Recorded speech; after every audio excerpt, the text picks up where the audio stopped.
Hey guys, thank you for joining us for today's podcast, and I could not be more excited. Rub Bagby from Swamp Boys Barbecue will be joining us today. We're talking 430 barbecue contest, 64 grand championships, 52 reserve grand championships. Guy's been on Pitmasters, represented big brands, has his own great line of rubs and sauces, and above all that, a great friend and mentor to me. The conversation today is amazing. It is so much fun to get Rub on, tell stories, talk about where we're going with our brands, and what's next. Hope you enjoy it. Stay tuned. Man, you hear that? Look at here. They're coming. They're coming. We're going to have a party.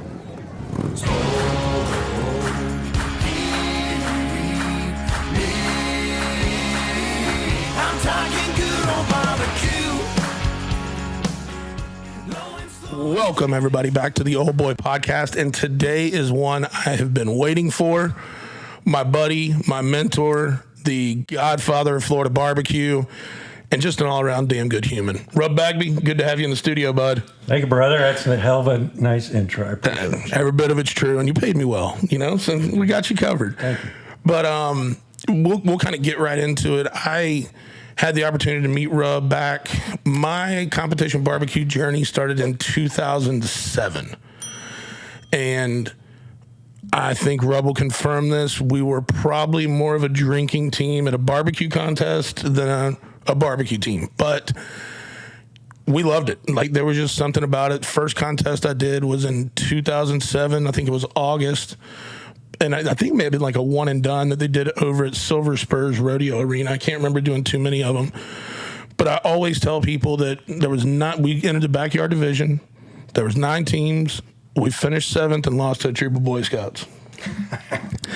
They were getting their cooking badge and we were getting humbled. But fast forward probably 3 or 4 contests later, one thing I noticed out there when we went to our first contest, we brought 2 F-150s just full of shit, big old pull behind grill that you had to put about a half quart of wood to hold 250.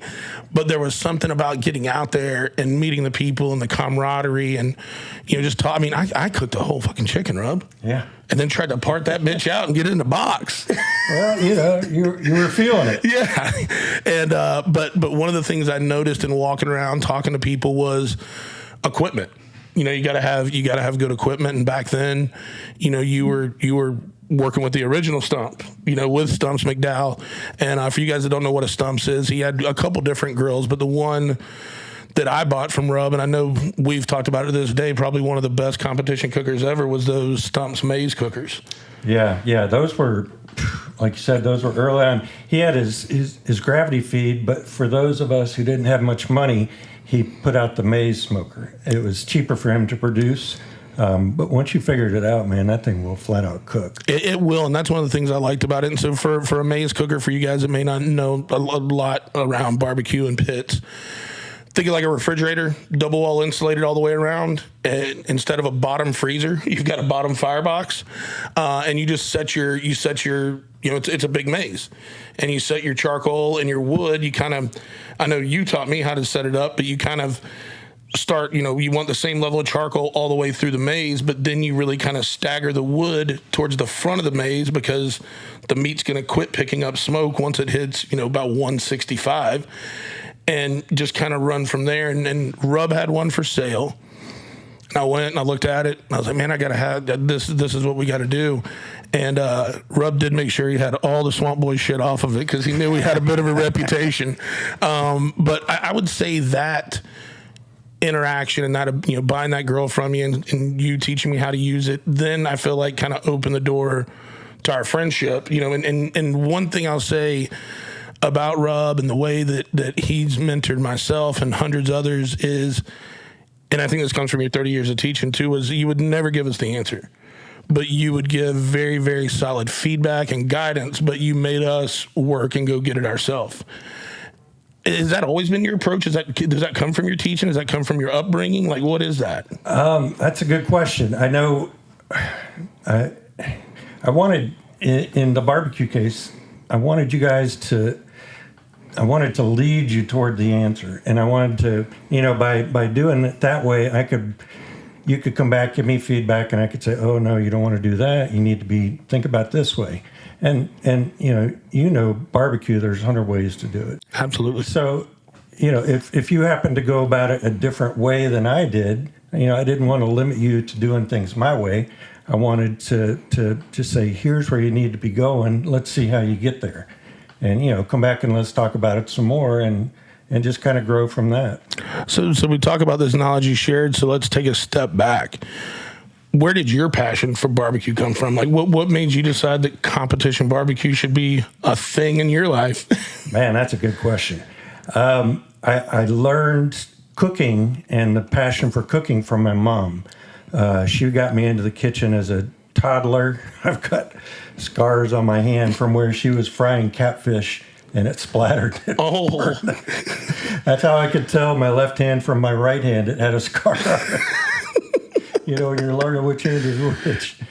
But anyway, that got me loving cooking, and then I was invited to go cook with the Dixie Boys at an FBA Fun Cook, which is one where there's no money involved, there's no points involved. It's just to get out there and have some good times, enjoy some camaraderie, a lot of drinking, and that was my first experience to a barbecue contest, and it was out at Claremont. Mm-hmm. And that's actually where I got tagged with the nickname Rob that very first time.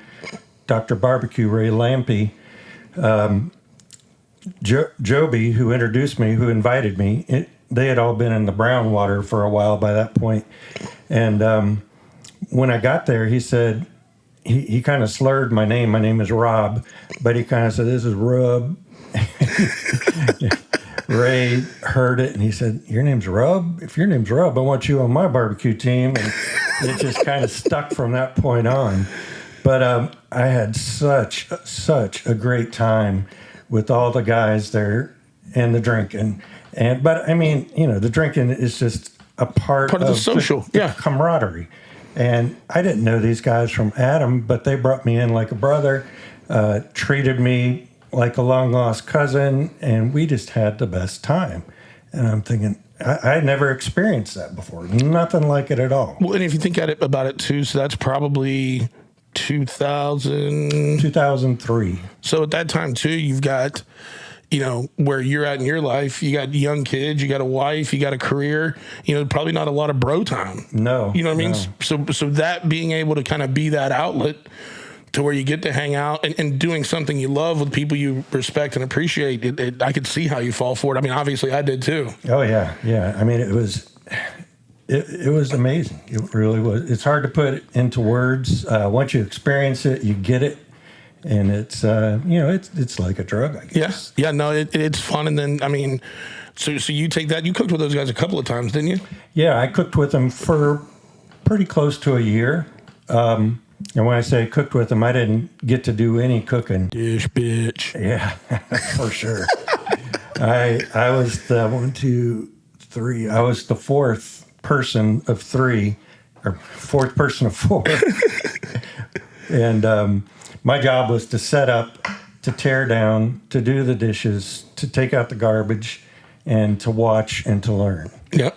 And that's what I did. Well, but that, too, what I love about that is that's old school, man. It's paying dues. You know what I mean? That's, you're an apprentice. You got to go in there and, get your hands dirty and learn it before you can really go into the fire. I was having a conversation very similar with Lexi, the electrician, a couple of podcasts ago. Like, people come in and just think that, they should be ready to go 6 months into it. Like, no, there's plenty of things to learn and to really, especially when you're talking about something like that, where you're dealing with, live electricity, but even the same way at barbecue. I mean, you don't control your pit. You don't know what's going on. You have a grease fire. I mean, there's all kinds of things that can go wrong and not just ruin a cook, but, even more ramifications. Oh yeah. Yeah, for sure. It's, it's not a contact sport, but you can get hurt.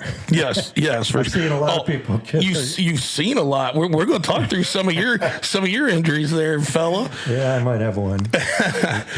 But and so now you start Swamp Boys in 04.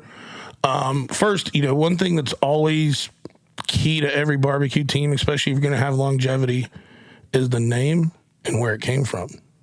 So you got to tell people about your dear love for our Florida Gators. Right. Looking back on it now, as a business, I would not have called it Swamp Boys. I would have called it Rubs Barbecue or something like that. The word is to always get your name involved with it. Well, and if you look, some guys that have done that, go way back, like Heath Riles. He was partners in Victory Lane, and then when he decided to break off and do his own thing, and I didn't know, because he called and talked to me about it, and I was like, it's not a bad idea. You know what I mean? And he had talked to some different folks that had built brands, but he's done it. Darian's done it with Cosmos. He came right out the bat, just calling it Cosmos. Yeah. And I can see where, but neither one of us got into competition barbecue thinking we were going to build brands. We got into it thinking that it was going to be a cool release, some fun. And then, like you said, just friggin' fell in love with it. And just as, nature takes its course, you start having opportunities to teach, to do products, to do appearances, those kind of things. And next thing you know, 20 years later, you're saddled with the name. You can't give it up now. Can't give it up now. But yeah, like you originally asked, I graduated from the University of Florida. One of my daughters did as well. Grew up loving the Gators, listening to the football games with my dad on the radio outside. And I wanted a little bit of a nod to the Gators. And I was also, the first team that got me going was the Dixie Boys with Joby. And, they gave me so much, or Joby gave me so much insight and my foundation for everything. So, with my simple competition, I'm out here to drink beer and cook some barbecue and have fun mindset, I thought, well, let's do a little bit to each. I wanted, and let me back up a second. When you start doing competition barbecue, I don't know if, I'm sure you guys probably did. I know I did, and I know a lot of other people did. Thought, oh, you know what? I'm going to become a caterer too. Yep. You just automatically think you can cater. So I'm thinking that, and living in Florida, we have the Florida State Seminoles, we have the Florida Gators, we have the Miami Hurricanes, and I thought, well, I don't want to call it the Florida Gators barbecue team, because that way I wouldn't get catering requests from the Seminole fans or the Hurricane fans. Yep. So I wanted to be a little elusive and not make it quite so obvious. So they play at the Swamp, that's the nickname of the stadium.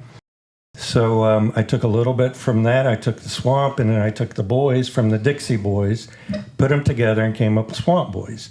And, I knew obviously where it was coming from, but I thought, well, maybe people won't quite get it, and I'll still get those catering jobs from the Florida State fans and whatever. So that's where it came from. I love it. Yeah, I love the stories behind the names. For ours, I don't think I've told it on the podcast yet.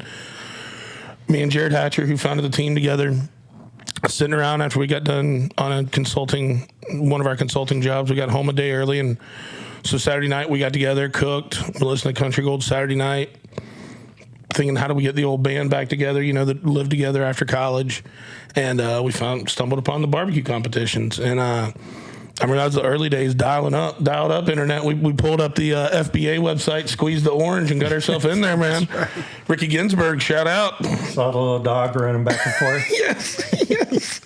By the way, the Florida Barbecue Association website was very, very primitive.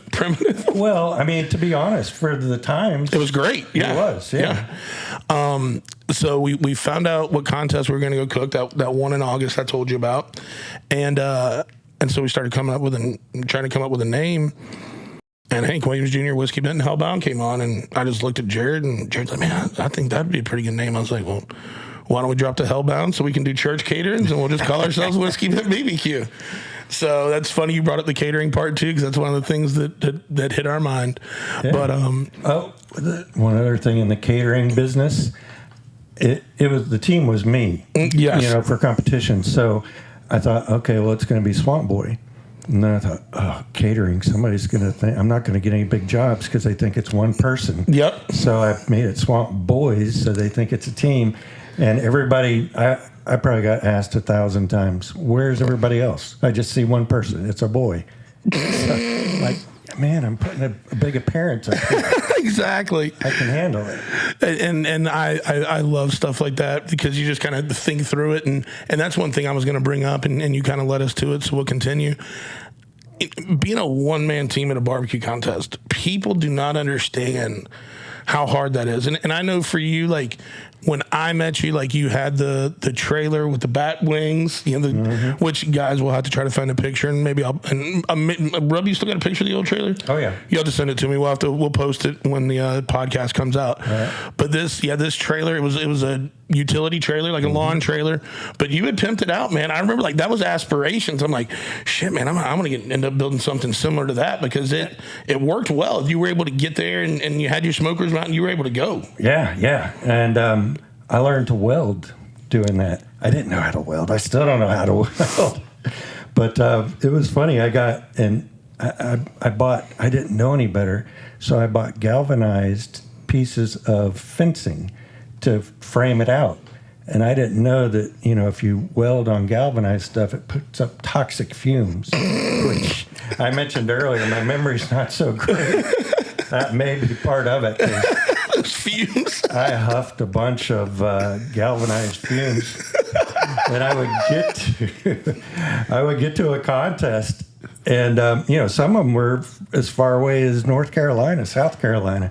I would get to a contest, and I'd go around the trailer, kind of shaking each part to see which welds would break or had broken, and inevitably there was one or two or three welds that broke every trip.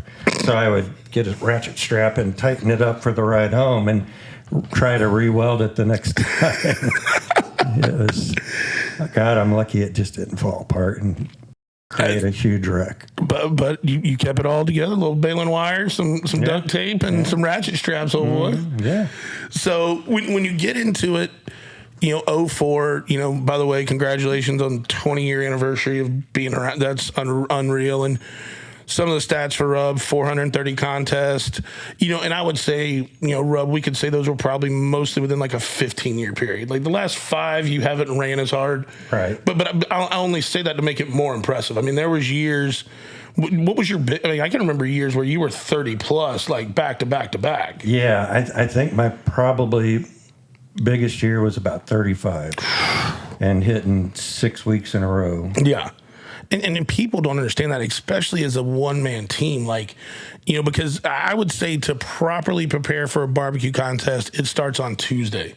Mm-hmm. Getting your chicken trimmed, getting that kind of stuff trimmed, getting packed out. Some of these places, like you would, when the FBA was, Alabama and Georgia also, you would make all those runs. So a lot of times you're leaving after school on Thursday, rocking and rolling. Yeah. And I would, and it was good that I was younger then because I was staying up every night till 1:32 in the morning to do stuff because I didn't want to give up. I was already giving up family time on the weekends, which I hated that. I hated that I did it, but it also brought in some extra money. So yes. it was a balance. But I didn't want to give up the family time from, when I got home from work and the kids got home from school until their bedtime. I wanted to be there. So I tried my best not to do barbecue stuff in that period. And I would wait till everybody went to bed. And then I would get busy doing barbecue stuff, which would keep me up till 1 in the morning most nights, and then get up for work I got it to where I could wake up at 7 and be at work by 7:20. I love it. And that's, and that's one of the things I think people don't understand is that commitment. All they see is, you roll up there, you get ready to rock and roll and, go win a bunch of awards and then, come on back. But it's everything leading up to that. And when for me, I felt like it was too many contests because I think maybe my heaviest year was like 23, 24. That's a bunch. But that's still every other weekend. Yeah. But when you get into some of those 3-4 week runs where it's back to back to back, when I was loading out the trailer, dreading doing it the next weekend, that's when I was like, you know what, it's time to slow down. Maybe that's too many. And then, life got busy, but it is a true commitment, because, we started in 07 and I've only done, not only, but 128, 129 contests. So, I mean, it's still a lot of contests, but, nothing in comparison to what you did and what your career, looks like. And then, he just didn't show up. 62 grand championships and 53 reserve. Or 64 and 52. Something. There we go. 64, 52. Don't shortchange the old boy now. I'm watching. No, I love it. But I mean, in looking at that, you got to do some really cool stuff too. Like, what I don't think a lot of people realize is Barbecue Pitmaster has helped a lot. Social media has helped a lot. There was not a lot of front-facing opportunities for barbecue guys like this here. Like, I mean, I did a podcast way back in the day, but like that was, there just wasn't huge opportunities to sell yourself or advertise yourself outside of just where you were going. And I know one of the things that made guys like myself and you do was we started to travel more. Like Ronnie Cates at that time with Smoke on the Water Productions was, me, bro. Ronnie Cates throwing them paydays out there. I'll find a plane. I'm going. One, it was just always a great time with Ronnie and the crew. But second was, I mean, this guy was putting up $50, $75, $100,000 paydays like we had never seen before, and we wanted to be a part of it. Yeah. I mean, a barbecue contest, any given contest any day, almost not any team could win because there's your brand new ones, but anybody who knew what they were doing could win. Yep. I mean, had a legit chance to win. So yeah, those were exciting. Yeah, and to just go out there too, because there's times where we just sat there and and just beat up on each other down here. You know what I mean? Like, because there was times. I mean, I gotta say, like in that 2009 to 2012, 13, you had guys like yourself that had mentored teams like myself, Unknown Barbecue, and then you have Elser come along too with Sweet Smoke Q. You have Matt come along from Hot Watch Chulas. I mean, next thing you know, like it's a murderer's row down here of, I remember the one year for the Jack, we had like 26 contests down here. I had 2 draws. Dana had 2 draws. Everybody else had 1 draw. Like that's a wild year, Rob, that you have that many contests in 24 different grand champions. Like and you've got a huge part to do with that. Like Florida barbecue in those days, like really just took off.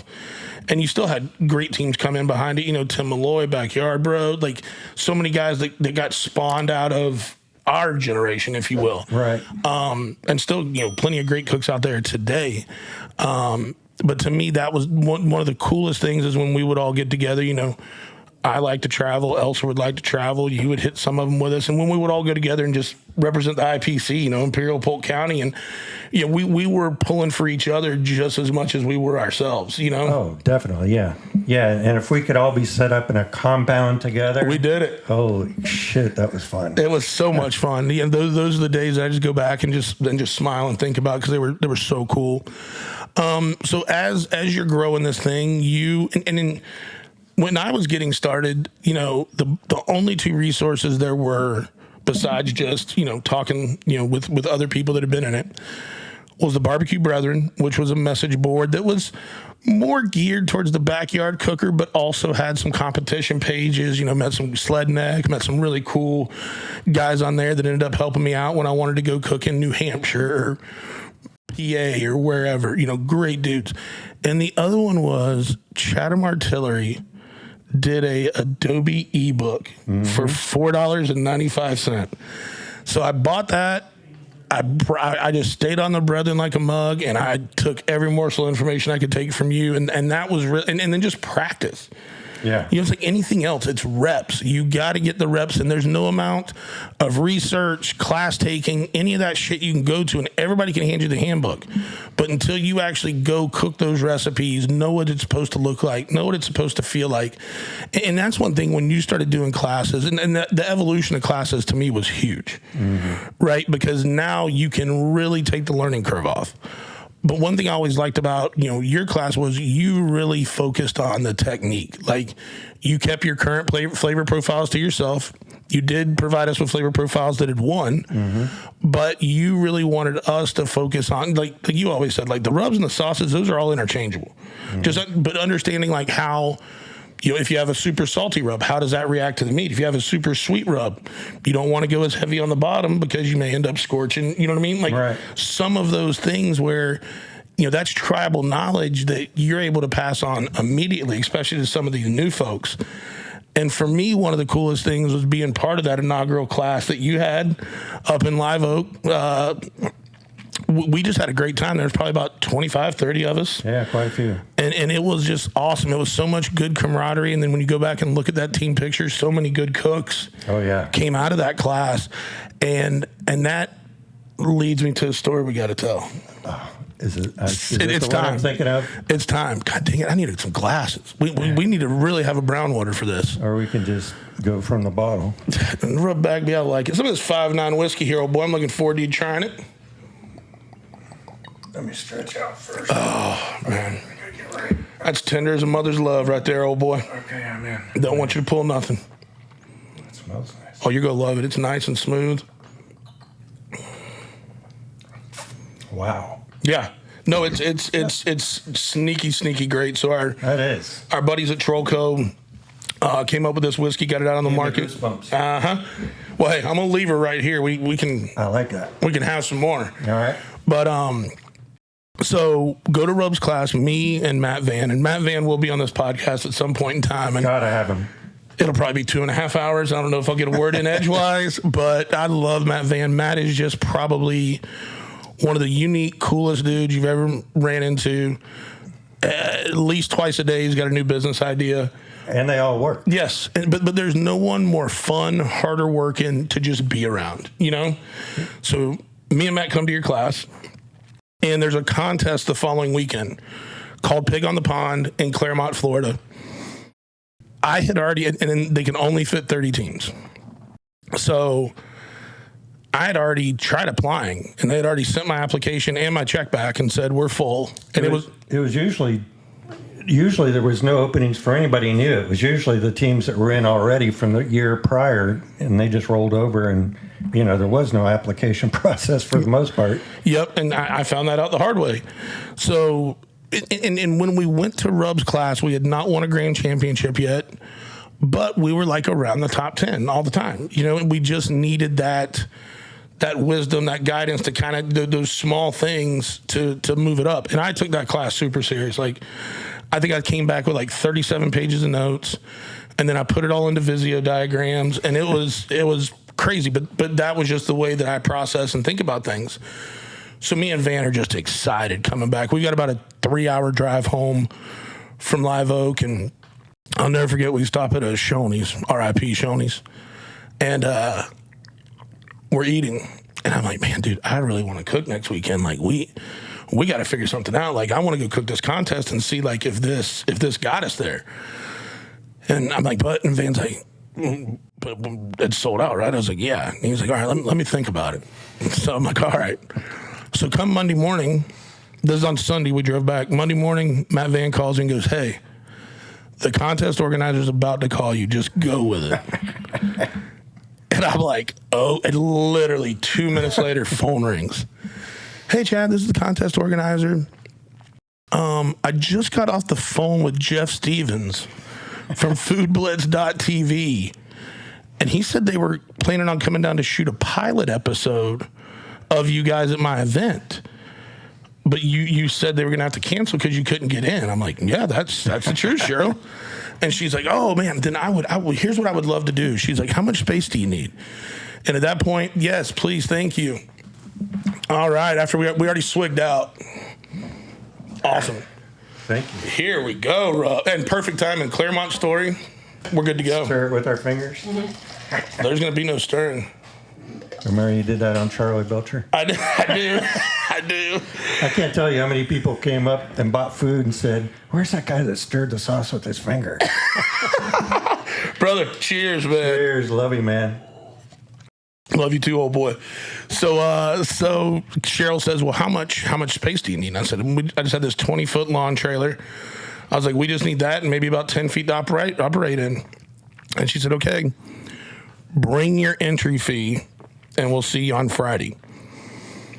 So hang up the phone. I call Van and And I said, dude, okay, so how the hell are we going to, how are we going to do this? He's like, dude, I'm already a step ahead of you.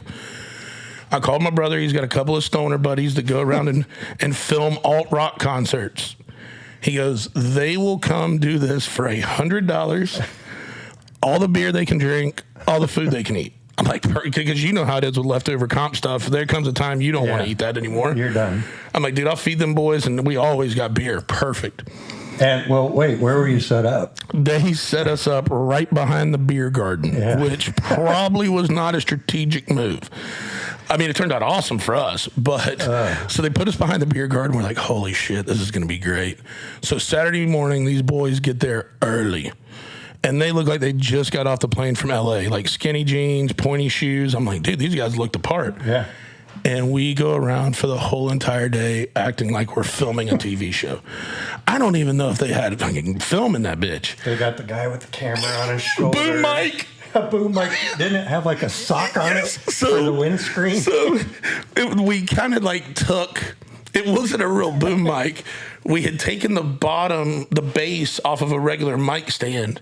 And when they were on their way, they're like, shit, we don't have anything to cover the mic. So they stopped at Walmart and bought a seatbelt cover and put it. Remember the old the fluffy ones? Yes. So they put one of those fluffy seatbelt covers over the mic. So we're like, holy smokes. So, I mean, we're over there like, I remember at one point there was a bunch of kids dancing on stage. I send the camera crew over there. They go filming. And I'm like, dude, invite them back. We're going to feed all the kids. So we're handing out leftover pork to the kids. These guys are filming it. It's hilarious. So the funny part about that contest, you know, we get done with turn-ins, and there was an old boy to the left, the John Deere dealer there in the greater Claremont area. And I just took him, you know, like you usually do, like for vendors, like I just took him one of every one of our turn-ins afterwards, you know. Mm-hmm. And we got done with brisket, and he came up to me and he said, I've been doing this event 13 years. He's like, that's the best 4 bites of food I ever had. And I said, well, how confident are you in that? He said, what do you mean? I said, well, which one of these you going to let me drive on stage if we win today? Just totally being Chad, just talking shit. You know what I mean? And so we get done with turn-ins, and then shit got loose. Then we got the beer garden involved. And I mean, from 2 to 5, remember the Unknown Boys came out and hung out? Oh, yeah. Papa Clark, Dorsey, J-Dub, Lee, they all came out just to hang. And so we're all sitting in camp just raising hell with all these people in the beer garden. Because the funny part was we were at the back of the beer garden behind a stanchion, but there was nobody at the front of the beer garden. Like, once we got done with turning, we started handing out food and just having a big time. You guys were rock stars. We enjoyed the hell out of it. So when it comes time to go to awards... Well, hang on. Before that, Food Blitz TV also came and interviewed me. Yes, they did. Yes, we did. After turn-ins, I'm sitting there cleaning up, and I'm helping. We were vending also, and I'm feeding, you know, I'm backing the girls who are serving food. And all of a sudden, I see these dudes come over with the camera and the boom mic, and they said, hey, can we do an interview with you? And I knew it was coming. I just start laughing. I remember when we got there, or no, I think I'd called you before the event, and I'm like, dude, we got into Claremont. And you're like, how? And I'm like, we're kind of bringing a fake film crew, but we're going to do it, bro. So those jokers came over, and I got a line right here, and they took me to the side, but in front of the line, and they're interviewing me, you know, with all this fake shit.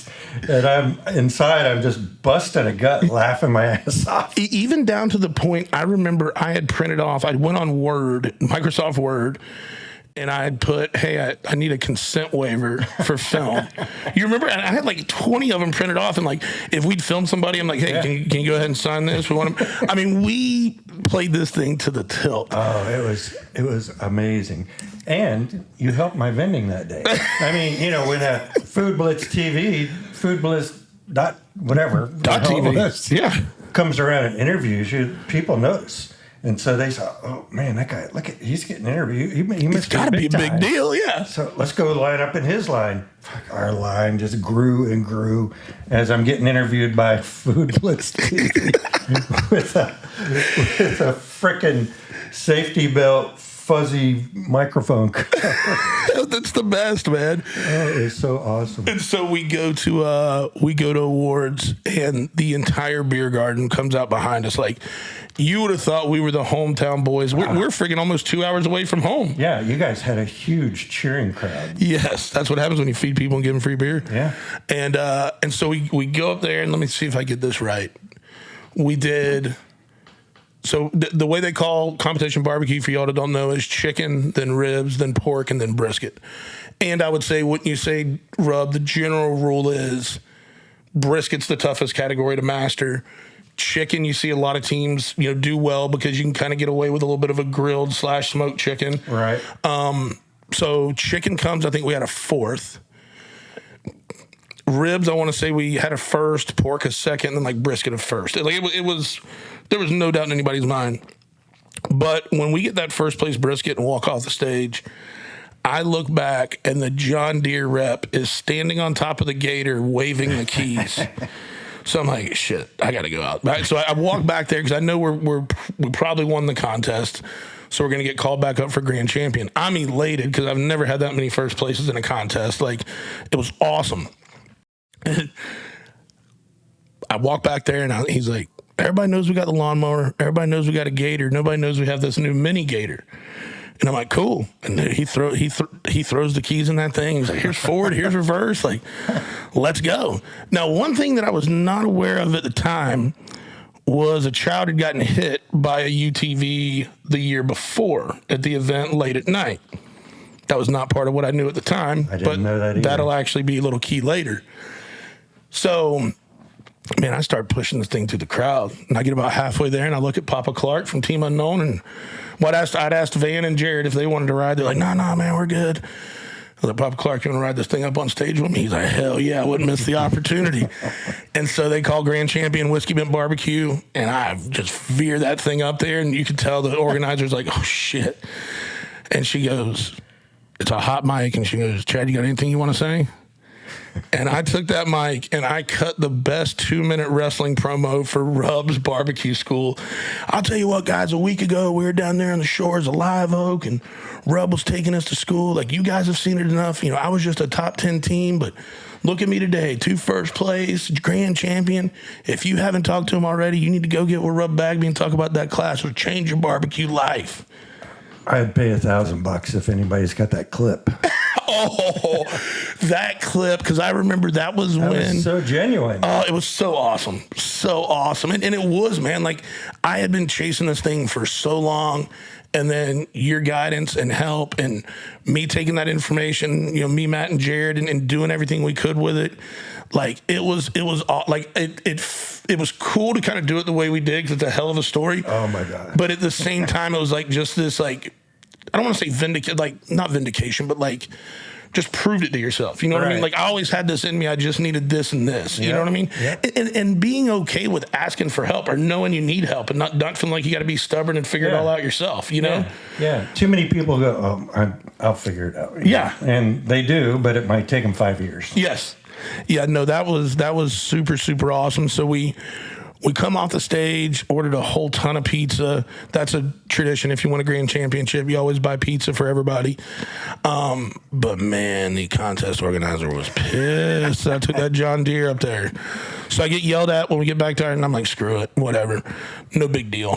And then the story is so good. Me and you start telling it around some campfires, maybe a couple months later. And next thing you know, it gets back to the contest organizer.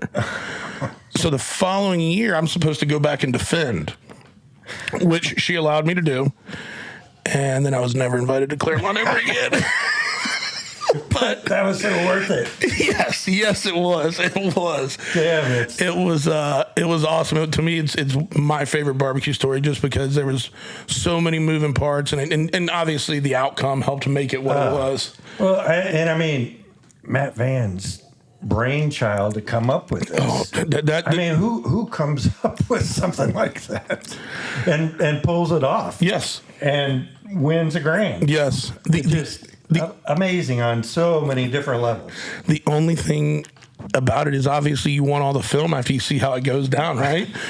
and that friggin' seatbelt cover, all the audio was straight shit. You know, it was like, but it was great. It was so much fun. It was awesome. And for us, like, to me, that was a jumping off point because we got pretty hot after that.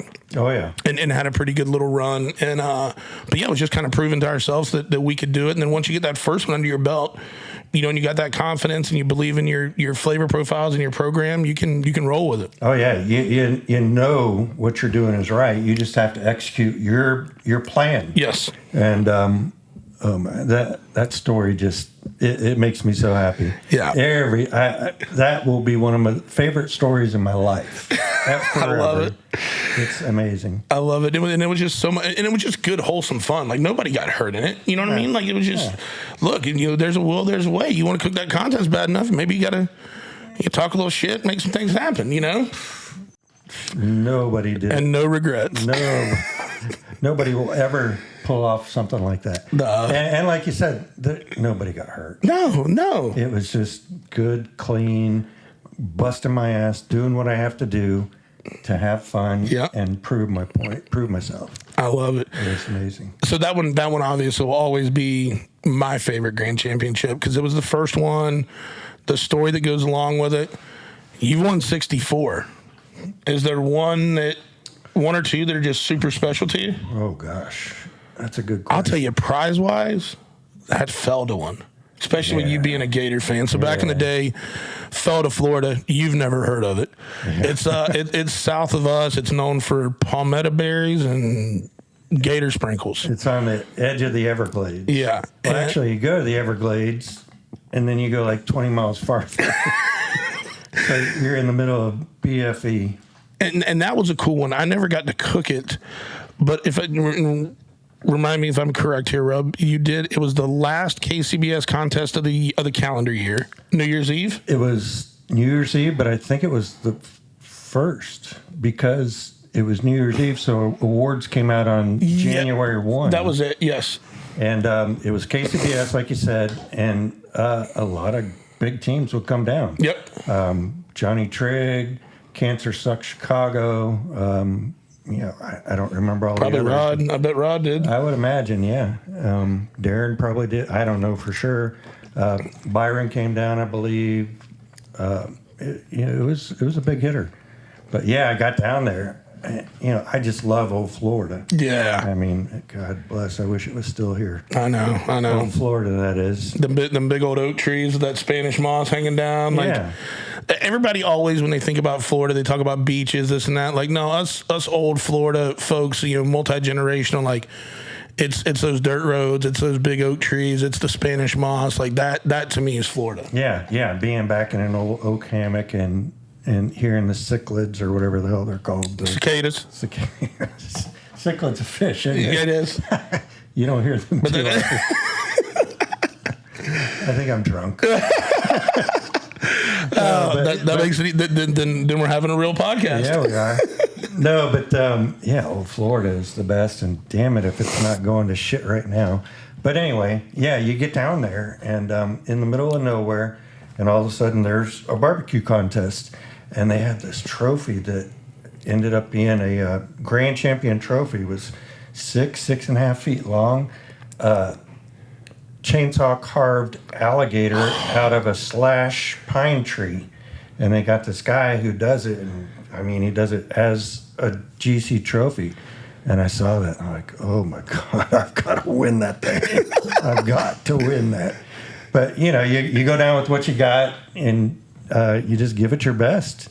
And I gave it my best, and damn it if I didn't win that. I know. I remember going to your house the first time, and you had that thing tucked away, and I'm like, whoa, what is this thing, Rob? You're like, oh, I won that in Felda. I'm like, damn, man, that's awesome. Oh my god, that was by far the coolest GC trophy I have. It's got to be 300 pounds. Oh, I remember. Yes, I mean that thing is ridiculous. But yeah, that was awesome. You were asking one of my most memorable GCs, and I think I've just remembered it. To get my goal as a barbecue cook was to qualify for or get into the Jack Daniel's World Championships. And you could get in two ways. One, you alluded to it earlier, where you win a state championship and your name gets put in a drawing, and all the other teams from the state that won a state championship are in there as well, and you get drawn. And if you're drawn, you're good to begin with because you're in the drawing, but you also have to be lucky. And I had been in the drawing several times and had not been lucky. The other way that you can get in is Jack Daniel's is the old number 7 brand, and I'm sorry, It's all right. don't mean to. 5.9's all right Yeah, with that? I love 5.9. I think You got a hole in there? I might. Okay. I'll just go ahead and say this. I think I like 5.9 more than I like Jack Daniel's. I think I would agree with you. I think it's for sure. But anyway, they're the old number 7, so they came up with this thing. If you won 7 grand championships in a barbecue season, you were automatically invited. Which, guys, this is not something that happened a lot back in the day. Like, it was definitely kind of a red herring to be able to do this. Yeah. You would have maybe 1 or maybe 2 teams a season that would get in with the lucky number 7. And so this one year, I can't remember the year, but anyway, I had been cooking my ass off. It was in my prime, and I had won 6 state championships throughout the year. And it was the last week of qualifying. And I went up to, Franklin, North Carolina, KCBS contest.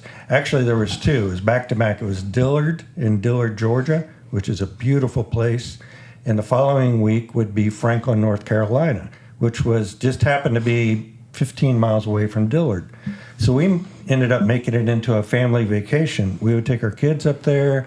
We would rent a VRBO in the mountains, have a blast, and I would compete in Dillard, and then the following weekend in Franklin, then we'd go home. So we got to Dillard, and then Franklin were the last 2 weeks of the contest year, and I had 6. And, you work so hard to get 6. I mean, you work really hard to get 1. Mm-hmm. So I had been very fortunate to get 6. But I'm coming up on these last 2, and since they're the last 2, they're also very well attended. Yes. So I can't remember what I did in Dillard. Whatever it wasn't enough. I didn't win. We get to Franklin, cook my ass off, and we're doing the awards, and damn it, if I didn't win grand at Franklin. Oh. It was like the last weekend of the year, the last contest, and I pulled out a GC number 7, which meant I got an automatic invite to the Jack Daniel's. And it was like, oh my God, I can't believe it. I can die now a happy man. Yeah, no, and that is just such and it had to be, as you got to reflect on that, the drive home, just like so much fulfillment. Because I remember you telling me at the beginning of the year, that year, like, I'm sick of the draw being my destiny. I've always wanted to do it one time. I'm going to try to make a run for 7. So you had already set your goal. Yeah. You know what I mean? And then to achieve it too with Amy and the kids there, like that's awesome. You know what I mean? It's amazing. And it was actually during barbecue, and that was probably a big point where I realized that I could actually accomplish some goals. Mm-hmm. I mean, I say it in my class. I don't know if I said it in the very first class, but up until barbecue, I was the most incredibly average, underachieving guy you'd ever meet. I got C's and lower in school. I wasn't good at anything. I would try everything, but good at nothing. And then barbecue finally clicked with me. And I'm like, oh, shit, all right, let's make a goal and see if it works. And damn it, if it didn't work. I just figuratively put my head down for a season, busted my ass every week in and out. And at the end of the time, you look up and it's like, holy shit, I did it. Yeah. And that was, for me, a big awakening for me. It's like, you know what? Maybe you're not so average anymore. You can do shit if you're motivated and if you try. Yeah. And, I tell that to my kids. I tell that to whoever, my students. I would say, if you want it, if you truly want something, you can make it happen. You can. Do you feel like, with all the travel and all the contests that you cooked, being an educator in that schedule had to help, right? In which way? Just the fact of, being able to get out of school at 3:30. Yeah. Summers off. Right. That kind of thing. Like to me, it's almost like you didn't choose that profession because of barbecue, but it definitely seems like it could have helped some instead of like having a 9 to 5 or being some second shift guy at a factory. You know what I mean? Like, to me, I was kind of thinking about that when I was prepping. I'm not going to lie. I didn't prep much about this podcast because we're fucking best buds, Rob. I don't need to. But as I was thinking on the drive in, it was one of those things, just thinking over kind of your whole life, not just barbecue, like, man, being an educator, and probably also too, just that mindset of usually when you are teaching, you just pay more attention to detail in your outside life also, and that is so key in what we do. Yeah, details matter, but being a teacher definitely helped. In the beginning, I used a lot of personal time, and I would burn Fridays so I could leave Thursday night, get there, and do that, but then burned up all my paid time off pretty quickly, and ended up having to leave after work on Friday. But again, like you said, we get off at 3:00. Yeah. So that by 5:00 I could be at most contests unless it's out of state. So that definitely gave me a leg up over the 9 to 5 guys. But and it always didn't torque me, but I was a little bit jealous because you would get there, and there were a pretty fair amount of barbecue guys that were self-employed, and they could take off Fridays. Mm-hmm. And they would get there, the Thursday night parties were the best. There were some good Thursday night parties. Well, maybe not better than Saturday night, but they were big.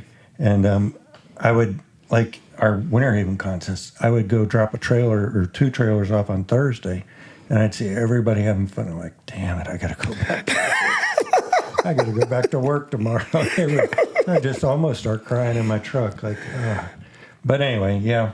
Yeah, and that was where me and Hatcher had it made to, being software consultants, like we would just work from the trailer on Friday. Right. But it was, I don't know, man, just talking about it, like, brings back so many awesome memories of, like, it's interesting, people say, oftentimes, you don't realize it, but you're in the good old days. Like, those were the good old days. Like, that was so much fun. And it was just so, there was a period in competition barbecue after I had exited where a team came in and had a lot of success, pig, chicken, cow. But to me, like, with that success, like, totally fucked the culture of competition barbecue here.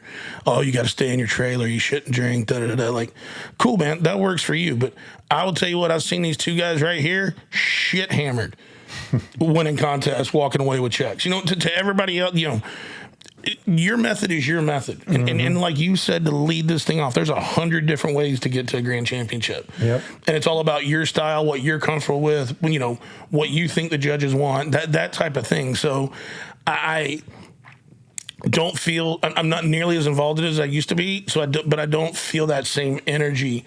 And I feel like, at least for us down here, like, one of the guys that kept alive the spirit of the Whiskey Bents and the Unknowns was Tim Malloy. Yeah. For Backyard Bros. Like, that dude kept together the spirit of what made competition barbecue grow when it did. And then he's now hung it up. You know what I mean? So yeah. I know there's a couple other teams out there trying to bring it back and make it happen. But and I'd love to see it, because right now, competition barbecue is so hard. It's so expensive. Payouts are down, costs are up. The amount of contests are not even close. Used to, Rub, in our heyday, you could, if you did a 3-mile radius from Polk, or 3-hour radius from Polk County, you could cook 25 contests in a year and never leave it. Yeah. You know? And I just don't think that's the way anymore. No, and that's part of just the way the world is nowadays. We lost a lot, obviously, during the pandemic, and that was terrible for contests. And like you said, things are just changing. The mentality of the cook teams is changing. And I get it, but like you, I wish it was different. I wish they could experience what we had. And I'm not saying they don't. I'm sure they're having wonderful times in their own realm, in their own situation, obviously, or they wouldn't be doing it. But, you hate to sound like an old guy, but Oh man, the old days were the best. They were good, man. They were so much fun, and it was amazing. And the people that were involved in it too, like still, even though if they aren't to this day, still when we have these discussions, you can, JW from Unknown, saw him at Plant City, and it's like, we just got to talking about the good old days and some of the times we had there. Yeah. Speaking on those hollow grounds, Unknown boys, you better listen to this episode. I'll tell you a quick story. Late Friday night, and it's me, you, Lee, and JW. Where were we? Plant City. Okay.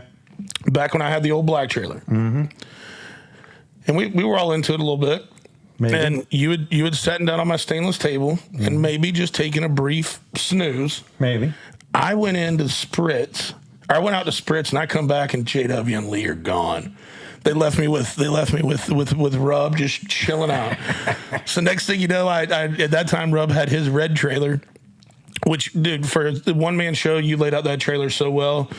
There's a shower in the front of it, just enough work table just for Rub, which was always smart because people would want to come by. And like if it was one of those, like you just got there on Friday, well, shit, if we've all been there since Thursday, everybody wants to come by and talk. But that area was just big enough, like you didn't want to hang out in. Yeah. You know what I mean? It was uncomfortable. Right. So Rub's like, well, let me get done with this and then I'll come out.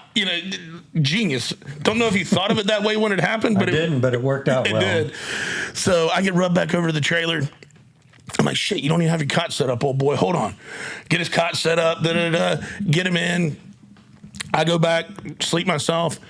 Wake up, and all I hear is I start to walk out of my trailer to go check on my thing. I just hear your guru. Meh, meh, meh. And I'm like... The barbecue alarm. Yeah, so barbecue guru was just like a pit device that we used that just would kind of pump air, but also like tell you if you were over temp, under temp. This was definitely an under temp warning. And so I go and I wake you up, and I'm like, dude, Rob, he's like, and you're like, oh, shit, like... I don't have ribs on yet. But this is typical Rub Bagby to a freaking T. Gets on ribs about an hour and 15 minutes late. And then vends, so sells to the public while doing the contest and whips all of our asses. Wins the whole thing. Well, I have you to thank for that for waking up. hey, you had done plenty for me. That's the least I could do. I'd probably still be asleep, man. I hate fucking waking up. Yeah. Well, especially when you've had a couple and it's at the end of the week, so you've had a long ass week, and then it's like, man, last thing I want to do is get up and get ribs on and wrap butts. And I mean, you get to a contest, and this goes for any team pretty much, but especially if you're vending, you put in 18 hours of work on Friday. Oh, easy. You put in that much again on Saturday. Yep.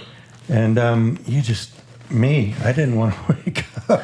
I don't want to wake up anyway. Yeah. But you put all that on the line and it's like, fuck it. One more contest we have to bring up. We don't have to go into all the details of this one, but I was just down in the area the other day.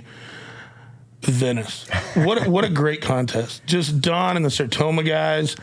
Like, that was so much fun. Like, one of the few contests that would actually bring us old champs back on Thursday night so we could meet the sponsors. And that ended up becoming as big as the contest. People loved the sponsor party. That was a hoot, but that was epic. So much fun. That may also be another one where Rub hurt himself, had to get a couple of stitches. Maybe. Shows up, stitched up at about 4:00 on Friday.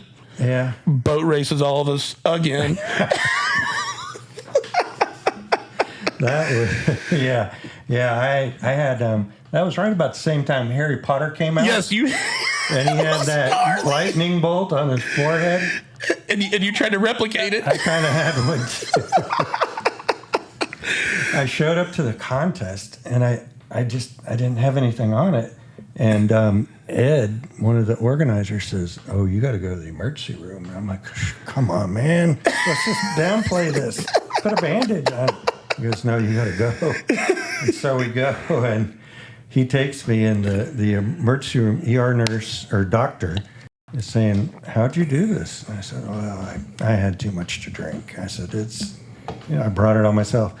And you could tell she was kind of like a mother at that point, like pushing on it hard. Like, "Oh, really? You drank too much?" And I'm like, ow, yes, I'm sorry. And she's stitching me up with that Novocaine. Oh, yeah. Like, But yeah, so I got that through, and I thought, oh, fuck. So I called my wife and said, you know, Amy, I'm sorry. I cut my head. I drank a little bit too much, but I'm okay. And she was, of course, she's not happy about that. I mean, come on. But, yeah, so the contest time came around. It's like, I'm thinking to myself, if I don't win this contest, I'm going to get my ass kicked when I go home for being such a dumbass. So, man, I was hyper-focused that weekend. And you pulled it off, brother. You damn sure did. Like, and we were all just like, oh, and the other one, you won that contest, too, after you had messed a leg up, didn't you? Yeah, I broke an ankle. Yes, you broke an ankle and won the damn contest. They put you right next to turn-ins. Yeah. But to help you out. And you, Jesus, Rob. God dang. You know. Hey, when you're good, you're fucking good, old boy. Or if you're stupid, you better be good. Okay, we do got it since Rub did give a little bit of details of Venice. The best part of it is this happens Friday night. Rub hitting his head and blah, blah, blah. Thursday night. Thursday night. Happens Thursday night. Friday morning, me and Jared Hatcher sharing a room together. We get a knock on the door from the cops. And I'm like, I look at Jared, I'm like, oh shit, what do we do? Like, I remember getting back. Like, what? And he's like, and it was not like the nicest hotel, because I'm sure the cops could just hear the whole conversation through the door. And so I open the door and I'm like, yeah, can I help you? They're like, yeah, we found some blood over here by this stairwell, and we're trying to figure out what it was. And I'm like, oh man, you know, barbecue guys, like somebody probably trimmed a meat in their room and drug out the trash, and just, they're like, no, we already tested it. It's human blood. Sure, it's not barbecue sauce. And I'm like, oh shit, I got no clue. And so we kind of closed the door, and I looked at Jared. The next thing you know, we get to the contest, and I'm like, man, Rove's not in his trailer. Where's the other? Like, he's getting stitched up. I'm like, oh, okay. Now all the parts are coming together here. Yeah, that was not one of my more proud moments, but got the win. Yeah, got the win. I ended up having to pay for what do they call it? Toxic cleanup at the hotel. They had to call in hazmat cleanup. Oh, because of the blood. Yeah. I wish I would have known, man. I would have hosed it off. I would have hosed it off. Hit it with a little disinfectant. We'd have been good to go. I think I had to pay like $400 hazmat cleanup. I mean, dude, that's a first place brisket right there, man. Yeah. You can't be giving that up. I know. Boy, what a freaking story. You do some stupid things when you're young. Yes, you do. I wasn't that young. So we've talked a lot about comp, but that then, you know, when you win that many contests, Rob, you know, there's money that goes along with it. Don't get me wrong, you're spending money to go run the roads, but would you say without that money, do you think that you would have been able to, you know, launch the rub, launch the sauce, that kind of stuff? Or where did that come along? Where did you decide, man, I really need to get in the rub and sauce business, and how am I going to fund it? When did you kind of think of that? Well, first of all, being a teacher, my wife in the very beginning, back in 2004, she's fantastic with money. She's great at budgeting. And I said, you know, honey, I think I want to do this barbecue stuff. And she said, all right, you can do it, but here's your budget. You get $100 a month from what we earn to do barbecue. Let me go find a rib burn. You could buy a brisket at that time for $100. So, you know, I would have to bust my ass. Long story. But you did a lot of cooks for like people for other like for people at school, and yeah, that's I would earn my money for a contest by cooking butts, pre-selling pork by the pound, and delivering it at school on Friday. Take my little Weber Smoky Mountain still smoking in the back of my pickup truck down Highway 27 with smoke billowing, going to work, and then on my planning period, pull the pork, deliver the pounds, collect the money, do it over the next week, till I had enough to enter a contest, get my ass kicked, and then start all over again. So it went like that for a long time. But eventually, I started winning some money. And if I hadn't won if I hadn't made some money back, I would have quit barbecue a long time ago. In the beginning, I would have quit. Sure. But, I stuck with it for probably 2 hard years, maybe 3 hard years, with little to zero return. But then I started making a profit. And which I will tell you guys is hard. In competition barbecue world, it is hard to make a profit. Yeah. Competing. Yeah. I mean, you got to be good. And it actually, and this speaks to 2 things. It speaks to how poorly teachers are paid in Florida, but Absolutely. But also at the time how well barbecue contests were paying. It got to the point to where on going out on weekends for 30 weeks a year, I was winning more than I was making per year as a teacher. That's crazy. Crazy. So that's happening. The sauce that I use was one that I was making myself. That's working really well. My rub that I was using was, I've used that for ribs every contest since day one. And people were saying, hey, make us some sauce. What are you doing for rib? What are you doing for this and that? And I finally thought, all right, well, let's try it. Let's see what happens. Who knows? In the beginning, I'm thinking I'll sell it to my friends in Polk County, and I'll cover my costs, and that'll be it. But that'll be a success. Mm-hmm, sure. And that's where I was with it. So that's what I did, and that was you want to do great, but you just hope to cover your costs. Sure. No, and it's got to be prideful to look and see like this started as just like you said, like I'm just gonna sell it to friends and family. Probably your same pork butt customers. You're like, oh man, I'll get it to them, and then their friends will taste it, and I'll sell some there too. But then like to see your brand go nationwide and people, and I remember too when you first came out with the sauce and rub because you were so hot competition wise. And this was before the internet and doing cooking videos, promoted this, that.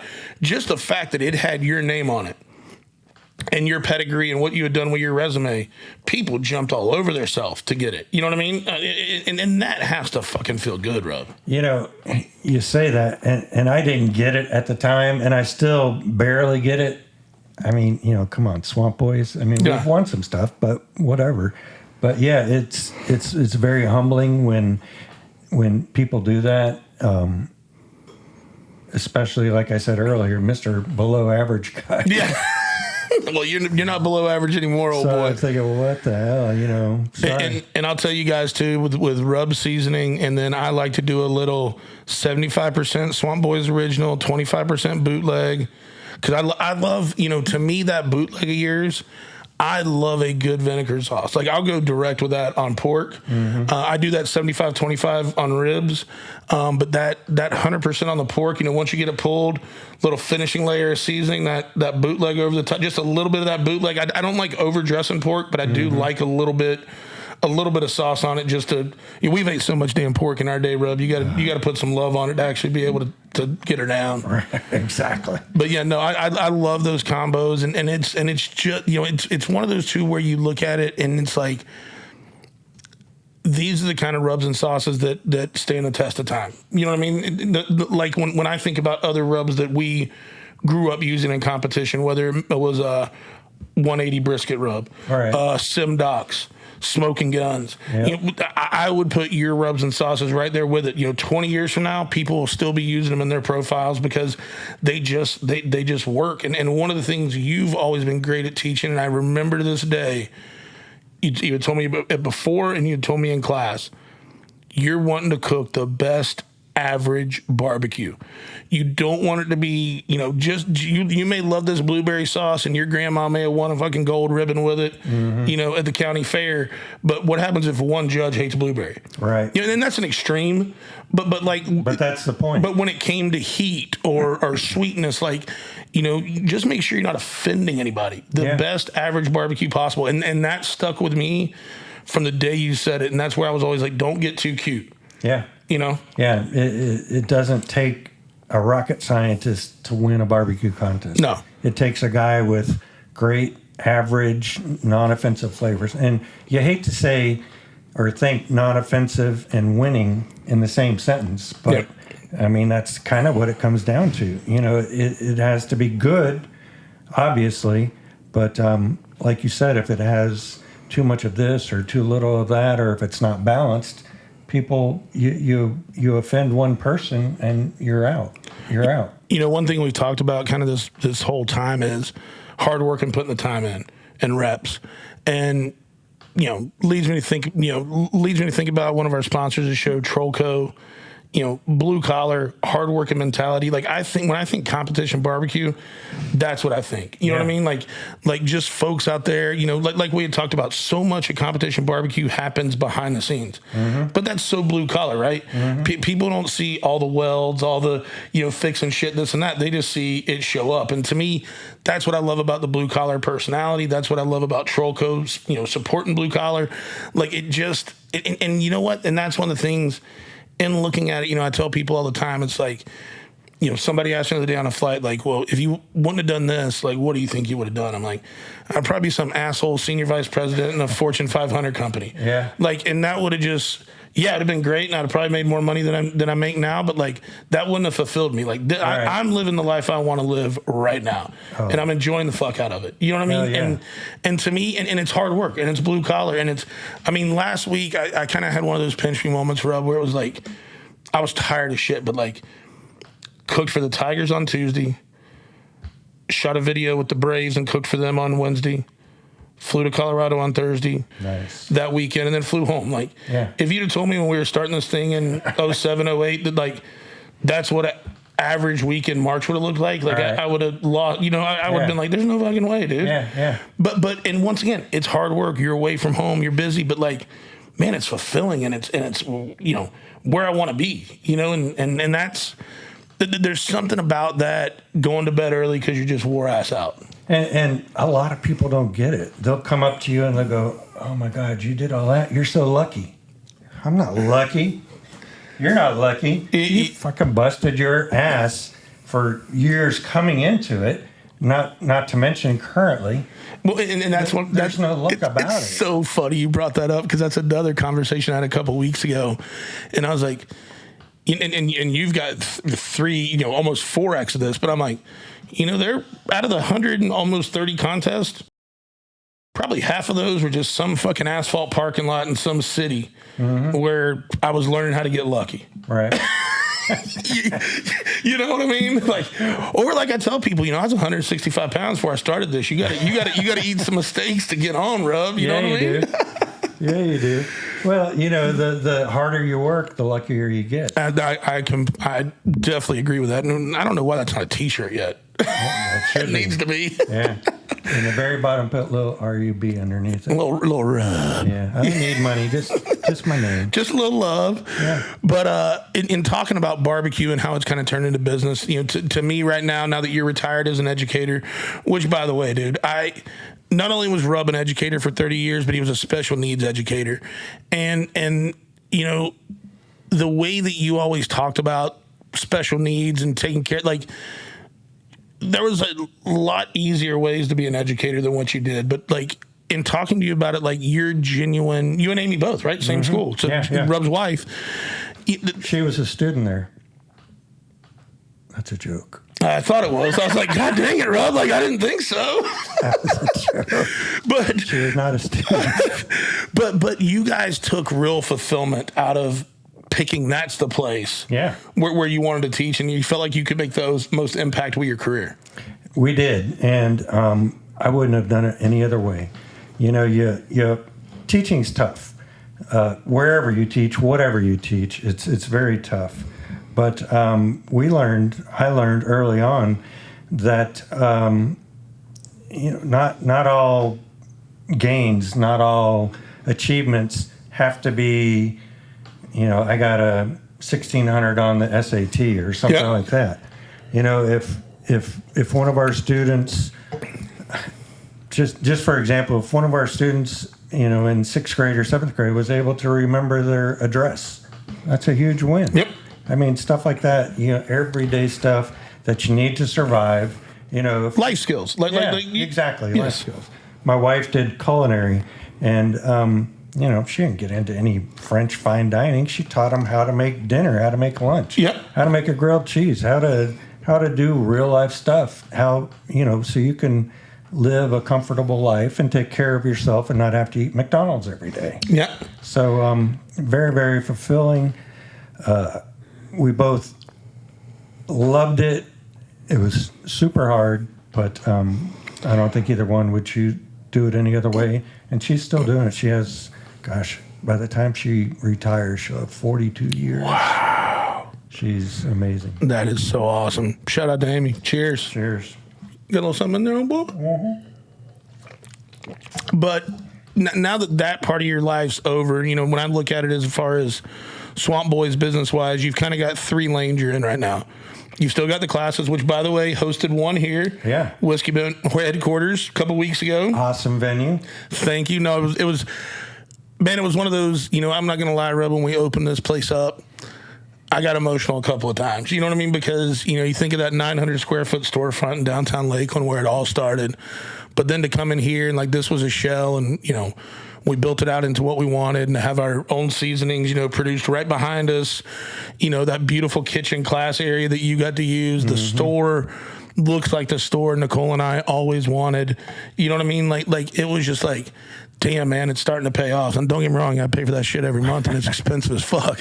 Don't you have like 16,000? 16,000 square. It was funny. It's 16,400 square feet. And when I was doing some of the media around us opening it up, somebody said 16,000. I said, I'm going to have to correct you there. It's 16,400. I said, the only reason that means something is that's half of our first store. Oh, geez. The 400. You know what I mean? Like, and to me, though, it's just been awesome. And then, you know, that when we were in here building this studio on that Sunday. Yeah, I watched. And I just kind of stood in the back of your class for a couple minutes, and I'm like, how fucking cool is this? Like, my mentor's in here teaching a class that changed my life. The first one he ever did changed my life.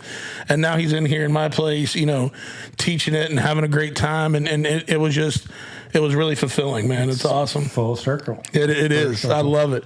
So you've got the classes, you've got the rub and sauce, and now you've kind of got this third lane you're operating in, which is, you know, actually doing some selling of barbecue. Yeah. And I know, you know, yes, we've all done caterings in the past, but there's something about setting up roadside, and we kind of talked about this just a touch.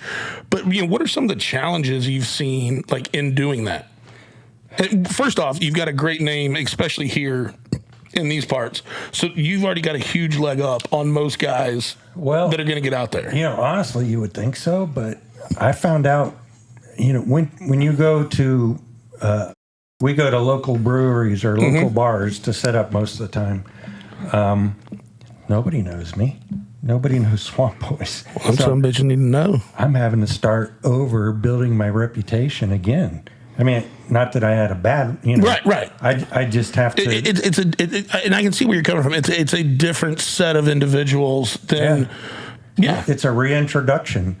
So I'm having to prove myself every weekend, which is good because it keeps me on my toes. I can't put out half-assed barbecue and have people repeat and come back. You got to put out some good stuff. So, yeah, that was the first thing that I learned was, you know, you don't go out and say, hey, I'm Swamp Boys, here I am, come eat. It doesn't work. It didn't work. So lots and lots and lots of social media promoting, which I'm not great at. I hate just drilling it over and over and over. Probably the best thing that helps is friends spreading the word on social media or to their friends. You know, having a real person say, oh, we had that, it was amazing, you should try it. Can't put a value on that kind of word of mouth advertising. But yeah, there's been a lot of challenges. As you know, I took my cook trailer, which is 15 years old, has probably 250,000 miles of travel on it. Easy. Wore that thing out. But you know me, I'm always pinching pennies everywhere. Hey, Rub Bagby go get every little bit of goodie out of whatever he buys. I promise you. Yes, I do. But you think about it. I don't want to interrupt you, but in saying that, your whole barbecue career since I've known you, you've only had 2 trailers. Yeah. That's fucking amazing. I've got friends who have had 1 a year. Terry McKay, he would have 2 in a season. Yeah, I had the one that I made, and I had the one that Stumps made. Yep. And it's at least 15 years old. 15-year-old trailer, that definitely tells you Stumps don't build no junk. No.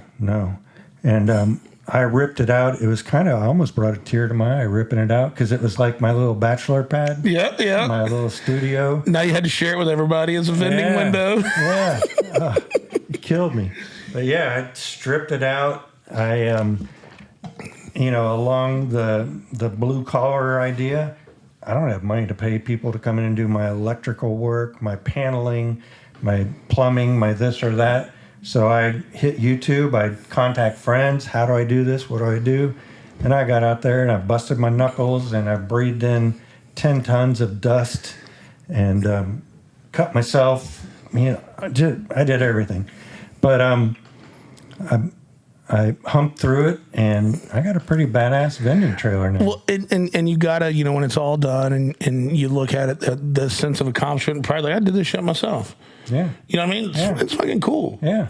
And it passed state inspection. I got 100%. Whoa! What? Look at you now. Yeah. So so people that want to come out and taste your food, is all that mostly on Swamp Boys BBQ on Facebook? It is. It's I have a Facebook page for the truck, which is Swamp Boys BBQ Food Truck. Okay. And I also try to keep up with it on swampboys.com. Okay. My website. But we put our stuff out there. We're also on what is it called? Instagram. There's an app. Oh, an app. Yeah. I'll think of it later. It's not Yelp. No. Fast food? No. I'll think of it. I'll send it to you. Okay. Later. But anyway, yeah, we got it out there. You'd have to try not to find it. Where's some of the places y'all been setting up? Our favorites are at breweries. We set up at Grove Roots Brewery in Winter Haven, which is great brewery. If you ever get to Polk County, amazing brewery, cool spot, great beer, good people, great vibe. Yeah, all that. I mean, they repurposed an old semi-trailer repair warehouse, and it's still got the old beams and everything up top, and the gigantic tall doors to bring the trucks in, and very cool place.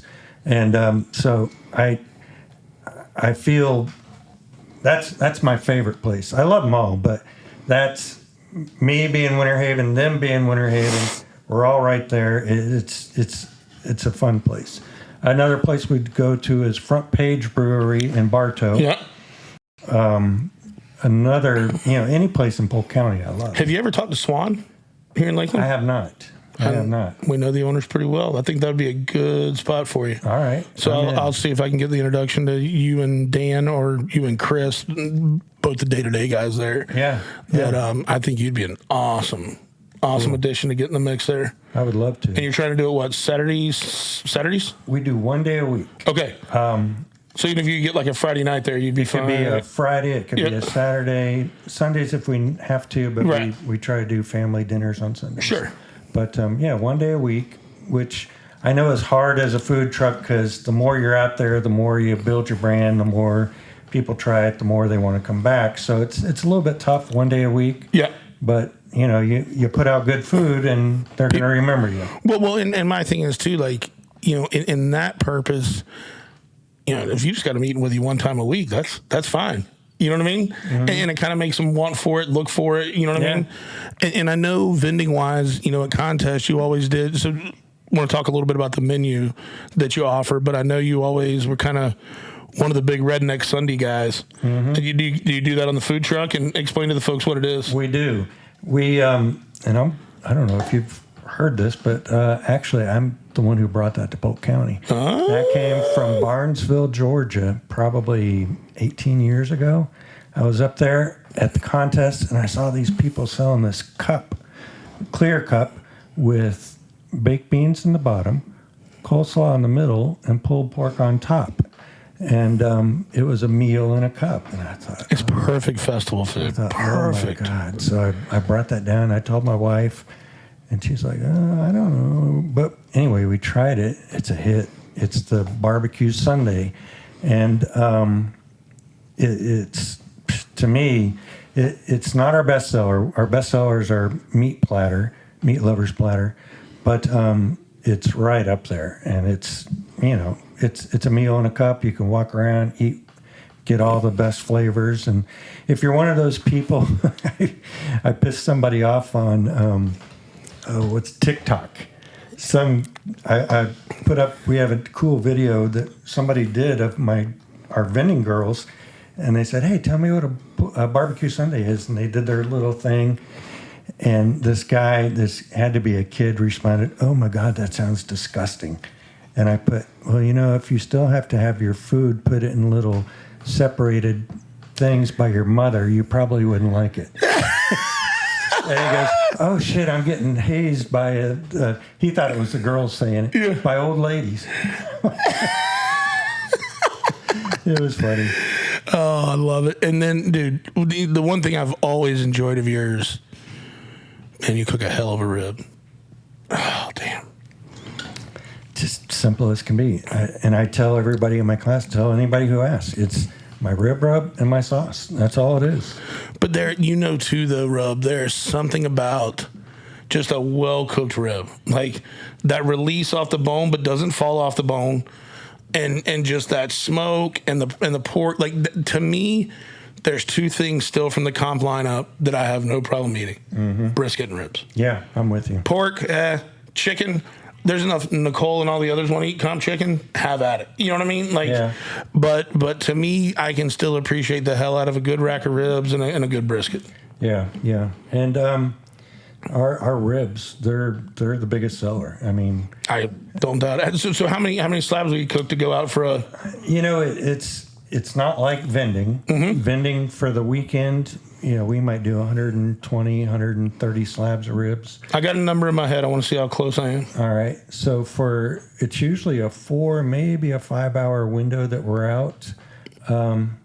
12 to 15 racks. 15 was where I had my head. Yeah. We've done 20, but at 20, we might come home with a few, and I'm at the point where I'm done with all barbecue. No, absolutely. We've repurposed enough shit. Sometimes you just can't do it anymore. We just made tacos out of ribs the last weekend. Yeah.